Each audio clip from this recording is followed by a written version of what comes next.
Hello and welcome to this big match preview brought to you by NFL Insight. I'm Andy Richmond, and this week one of the games we're especially looking forward to and will be trading live on Sunday night is the Seattle Seahawks visit to the San Francisco 49ers in a game that sees the Seahawks as the first team to seal a playoff berth this season, and they're taking on the side who were meant to push them much closer in the race for the NFC West title race this year. We'll take a look at the betting markets, reflect on how the season's gone so far for these two teams, take a look at those important tactical facets within the game, and then we'll round out this preview with a small sample of our live match trading statistics, which form the basis of a lot of our trading decisions and strategies on Sunday night when we'll be trading this game live. Let's take a look at the match odds first and compare them with our master tissue, which we produce on each and every game on the NFL, and you can see here the Seahawks 2.25 with the bookmakers and the 49ers 1.7. Well, we think there's not a lot of difference in those prices. If anything, against our line, well, the Seahawks, they're about the right price. The 49ers might just be a little bit short, and we think that the sides on the handicap should be an awful lot closer as well. This is almost a pick'em game. Well, let's take a look at how these two sides shape up on the Matchbook Exchange and see what the prices are there. You can see Seattle there. They're on the road, but they're very powerful. They lost though. We did come on the road this year. 2.31 they're trading at the moment against that San Francisco 49ers 1.73. The handicap, well, that's 2.5 points, and that just edges the way on the matchbook prices, edges the way towards the San Francisco. I think that with that plus 2.5, Seattle are a very, very good proposition, and I think we'd see this closer to just not even giving that 2.5. I think that 2.5 is a little bit of a steal there. The line 41 points. That's quite tight, isn't it? And with these two, the two have got very, very good defences as well, and that's tight. And it could be a very, very cagey game earlier on as well. I'd possibly be edging towards a little bit of the unders here. I could see something possibly like a scoreline of possibly 21-16, something like that, just to go under the unders here. I'd just be favouring those at around 1.98. Well, let's take a look at the sort of reflections on the season so far. These two teams have been divisional rivals since 2002. The 49ers actually trailed this series 14-15. The teams met back in week 2 when the Seahawks, well, that's really started. That made people set up a notice about the Seahawks. They handed the 49ers a crushing 29-3 defeat. Since then, it's been pretty plain sailing for Seattle. 11-1 they are. They've just lost one game. They clinched that playoff berth on Monday Night Football with a stunning win over the Saints. That was their 7th consecutive win, and they really did shut down what was seemingly thought to be a very high octane Saints defence. San Francisco, well, it's been an undulating season. They bounced back. They're 8-4 at the moment, so they trail Seattle. This is almost a must-win game for them if they could even squeeze in for the division. But if they lose this, I think that's their toast in the NFC West title race, and it'll be aiming for a wild card berth there. They've 2 wins over Washington and St. Louis. They bounced back from. They do need to retain their poise and momentum against the Seattle side, which has had their number this year. So let's have a look at the way this game could play out. 5 facets for each team. We'll take a look at the Seahawks first. The Seahawks suffered their only defeat on the road against the Colts. That was back in week 5, but here's the things they need to execute well on Sunday. Defensively, they've been dominant all year, and they even managed to contain, as I said before, this explosive offense like the New Orleans Saints last Monday. The Saints finished with just 188 offensive yards and 12 first downs in the game. The Saints average was just 3.4 yards per play, and they were only able to sustain 1 drive over the course of the game. Overall, this was a completely dominant performance by Seattle's defence over one of the top offences in the NFL. Now, the 49ers don't have anything like the same firepower as the Saints, and if the Seahawks put up a similar performance on Sunday, it could well be a long day for the San Francisco offence. Looking back on Monday, It was notable that Seahawks were starting to expand the role of wide receiver Doug Baldwin. In 4 games as a starter, Baldwin is averaging 72.8 yards per game with a 17.2 yards per reception average. If those numbers are projected over a 16-game season, they come out to 1,165 yards. Clearly Baldwin has stepped into his new role well and played well above most reasonable expectation. He's a receiver I really like, and I think he'll have a big role to play in this game on Sunday night.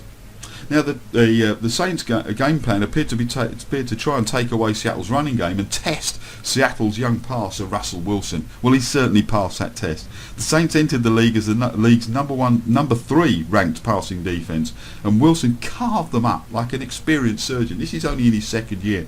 Wilson finished the game of 22 of 30 for 310 yards and 2 touchdowns. He added 8 rushes for 47 yards on the ground, and he's well on his way to becoming a very, very complete NFL quarterback. So much has been written about Seattle's problem with slow starts this season that a slow start has become the expectation. But that wasn't evident on Monday, and if they can start fast again, they can become an even more formidable unit, and I'll be looking for them to start the game well against the 49ers. Now, for the 2nd straight game, the Seahawks have struggled to get running back Marshawn Lynch going. Lynch finished with just 45 yards on 16 carries, with 14 of those yards coming on 1 run. For much of the rest of the game, Lynch was forced to deal with defenders in the backfield and almost no notable running lanes. The pass blocking has drastically improved since they got their since offensive tackles Russell Okong and Brony Giacomi have returned from their injuries, but the run blocking has definitely taken a step back. The Seahawks, who were almost a running team, they need to refine their running identity if they were going to reach their true potential in the playoffs. That run blocking must get better, and it has to be said, the 49ers are quite a tough team to run on, so it could be a tough day again for Marshawn Lynch. Now let's take a look at the 49ers. They're playing catch-up, as we've already said, within this division. And for the 49ers, ball distribution has been a real live issue this year, particularly when it comes to spreading the ball around in the air. They've got loads of star power, but offensively they could benefit from really exploring the depth of their skill players at running back, tight end and wide receiver.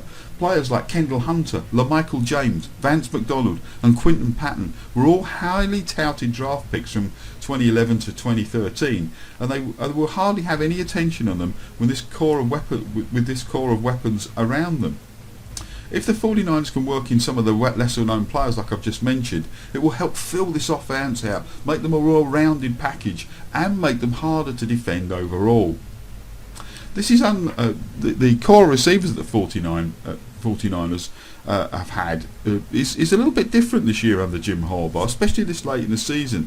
The past 2 years, it seemed like the only position group with this team was actually a little bit understaffed, but where Michael Crabtree was essentially all alone out there representing the core of wide receivers with what I'd call his partner in crime, Vernon Davis. The 49ers have been much worse when it comes to attacking teams in the air, but now they've got weapons back. Crabtree's back, they've got a healthy Anquan Boldin, Mario Manningham, of course Vernon Davis at tight end. They can spread teams out and do new things offensively, and they've got a rookie wideout in Quinton Patton who is returning to the pattern, so they have a very talented receiving core now, and they can play the way that high-powered offenses need to do when they're making the playoffs. There's quarterback. This is where Colin Kaepernick, he needs to survey the field, find the open man. He's got people to throw to now.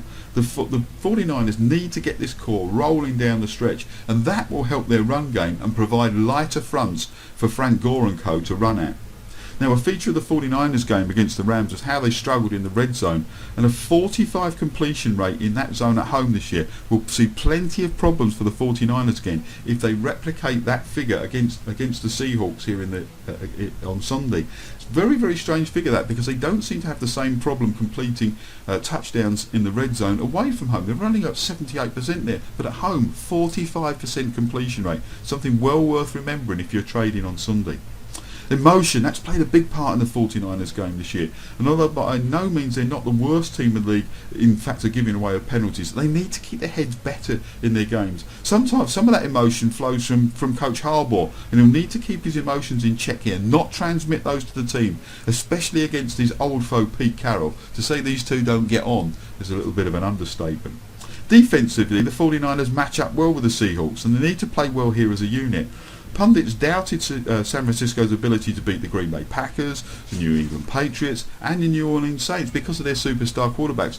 The 49ers answered by hitting back. They brought pressure against Rodgers, Brady and Breeze, and the same must be done versus Russell Wilson.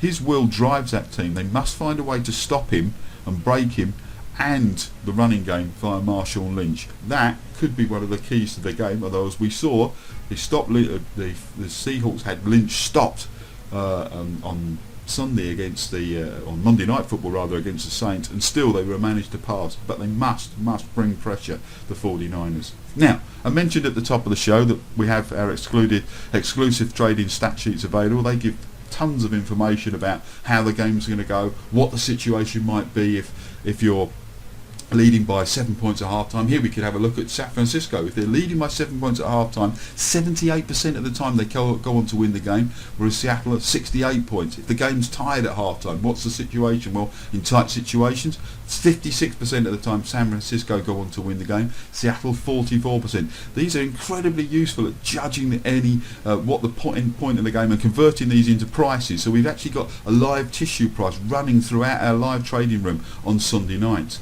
You can also see on the next one the chances of leading at some stage. This is leading by 3 points or more. 52% here that one of the teams will lead. Well, both teams will lead by 3 points. We're expecting quite a back and forth game here, and here you can see in the second half the chance of leading by 3 points or more in the second half. Seattle have got a 71% chance of doing that.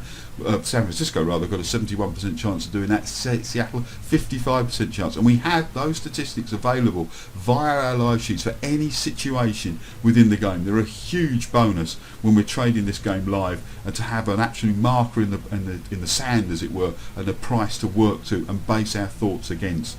Now, those statistics that I've shown you there, they're just a small taste of the profusion of data that we've got available, and they're live and exclusive to NFL Insight, and we use them constantly in our trading room on Sunday nights. It makes us able to assess match situations and odds available at an instant, along with our match reading skills. Now, the preview that you've been watching here and listening to are a small part of what we do at NFL Insight, and if you like what we're doing here, make sure you subscribe to the NFL Insight TV channel. You can do that via YouTube, where you'll get all the latest previews, and we'll certainly be previewing all the big games as we run through the final weeks of the season and into the post-seasons. If you like your betting focused opportunities, well, our website is the place to go, www.betting-insight.com. We take a look at all the best betting opportunities in the game, once I've taken into account all the tactical factors in this preview. If you like what we're doing here at NFL Insight, and I think it's unique in the way that we're looking at the NFL at the moment, bringing in tactical analysis and looking at the betting opportunities on the game and how we can leverage those together.